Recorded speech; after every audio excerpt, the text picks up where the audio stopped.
নমস্কাৰ, মোৰ নাম শ্ৰী জ্ঞানী মেধি, মই অষ্টম শ্ৰেণীত পঢ়োঁ। নমস্কাৰ, মোৰ নাম শ্ৰী ধনঞ্জয় ৰাভা, মই অষ্টম শ্ৰেণীত পঢ়োঁ।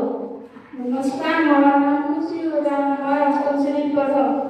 নমস্কাৰ, মোৰ নাম শ্ৰী অনুষ্কা মেধি, মই সপ্তম শ্ৰেণীত পঢ়োঁ। নমস্কাৰ, মোৰ নাম শ্ৰী অনুষ্কা বৰা, মই অষ্টম শ্ৰেণীত পঢ়োঁ। নমস্কাৰ, মোৰ নাম শ্ৰী অমিতা দাস, মই অষ্টম শ্ৰেণীত পঢ়োঁ। নমস্কাৰ, মোৰ নাম শ্ৰী দেৱী মাধাৰী, মই সপ্তম শ্ৰেণীত পঢ়োঁ। বিকশিত ভাৰত 2025 চনৰ বিষয়বস্তু হ'ল সাধাৰণ ঘৰুৱা পদ্ধতি ব্যৱহাৰ কৰি পানী বিশুদ্ধীকৰণ। জীৱন নিৰ্বাহৰ কাৰণে বিশুদ্ধ পানী খোৱাটো আমাৰ স্বাস্থ্যৰ কাৰণে গুৰুত্বপূৰ্ণ।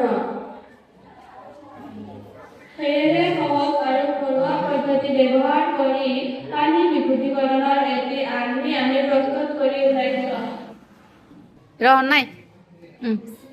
এই আৰ্হিৰ কাৰণে আমি ঘৰুৱাভাৱে কিছুমান সামগ্ৰী লৈছোঁ।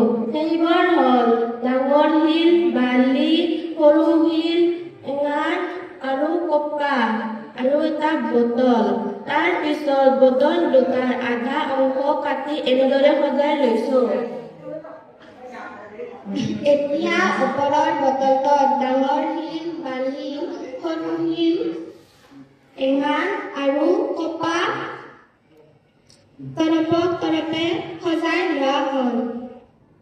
এতিয়া এটা বটলৰ ওপৰৰ বটলটোৰ পৰা পানী সলকি বিশুদ্ধ পানী তললৈ পৰিব।